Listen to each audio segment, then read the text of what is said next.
I have worshiped in an Orthodox church only once. It was while I was in seminary. In our introductory course in preaching and worship, our professor assigned us each a different tradition to explore and to report back on. One Sunday I went to a Quaker meeting, and another Sunday to a Greek Orthodox church.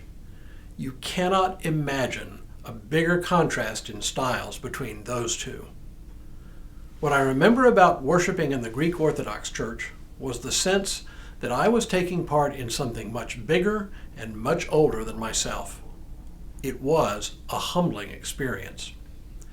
Today, I want to consider the Orthodox churches as part of my series, The Many Faces of Faith. Hello, I'm Stuart Baskin, pastor of First Presbyterian Church of Tyler, Texas, and this is your daily devotional for Friday, May 5th. 2023. Returning once again to the old city of Jerusalem, you'll see in various places, but primarily in and around the Church of the Holy Sepulchre, men in black robes, tall black headgear, and long beards. These are not Orthodox Jews, which you'll see around the Western Wall. These are Eastern Orthodox clergy from a variety of individual related churches. Greek Orthodox, Russian Orthodox, and others. Officially, they are all part of one church, but unlike the Roman Catholic Church in the West, the Eastern Orthodox do not have a pope, but the leading bishops of the various Orthodox churches together comprise the Pentarchy. One of these, the Patriarch of Constantinople, is recognized as first among equals. To us in the Western churches, Eastern Orthodoxy seems strange and foreign. Most of our common knowledge of the Church is really the history of the Church in the West, including the Roman Catholic Church and the churches of the Reformation. But over a series of disagreements too complex to delve into here today, the Eastern and Western branches of Christianity finally split in the year 1054. You can find a few, mostly Greek Orthodox churches in the United States, but they are relatively few and far between. Nevertheless, they are an important part of the Christian family, and with an estimated 225 million adherents, they are second in size only to the Roman Catholic Church. Perhaps the most distinguishing characteristic of the Orthodox from our perspective is their use and veneration of icons in worship. You've seen them. They're highly stylized paintings of specific religious figures. I would say predominantly of Jesus and of Mary, but of others as well, and sometimes of Mary holding the infant Jesus. They're not painted to appear lifelike, but are meant to make the viewer look beyond the image itself to the spiritual reality it hopes to represent. Officially, Orthodox Christians do not worship icons, but only venerate them. As a practical matter, though, there is no doubt in my mind that for many ordinary worshipers, they do become objects of worship. But that's not what's really interesting about Eastern Orthodoxy. It's just what we Western Christians notice first. What is more interesting about the Orthodox is the importance they place on tradition. Like the Roman Catholic Church, the Eastern Orthodox churches hold tradition in high regard. And once again, tradition means more than what we often think of as tradition.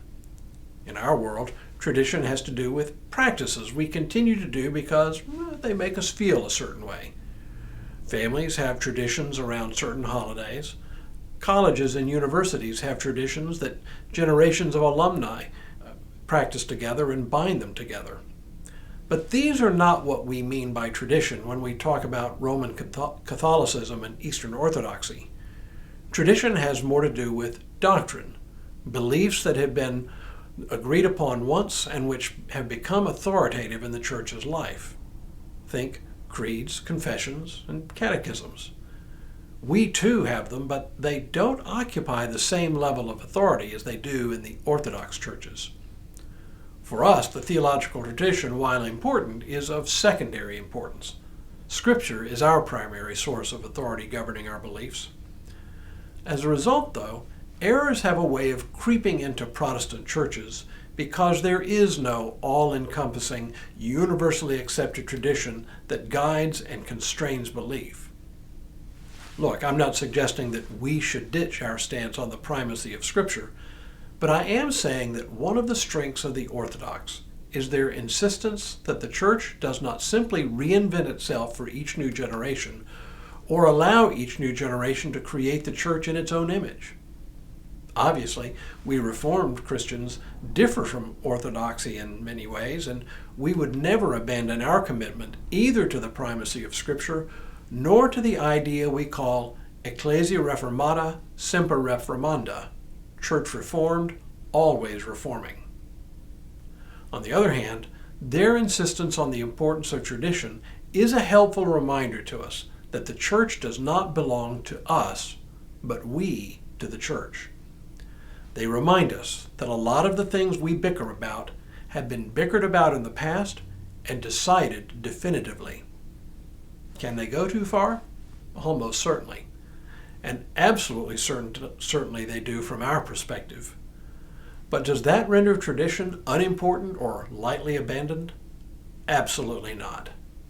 The great Jaroslav Pelican put it this way: tradition is the living faith of the dead. Traditionalism is the dead faith of the living. He goes on to say, it is traditionalism that gives tradition such a bad name. Pelican, who had been a Lutheran pastor, left the Lutheran Church to join the Orthodox Church in America. He also famously said, the only alternative to tradition is bad tradition. Like it or not, tradition is important to the life and health of the Church. And while you and I will almost certainly not follow in the footsteps of Jaroslav Pelican and convert to Eastern Orthodoxy, they remind us that tradition is important. Tomorrow, where does that all leave us? What about these various faces of faith? But for now, may God continue to bless you and keep you in all that you do this day and in all the days ahead.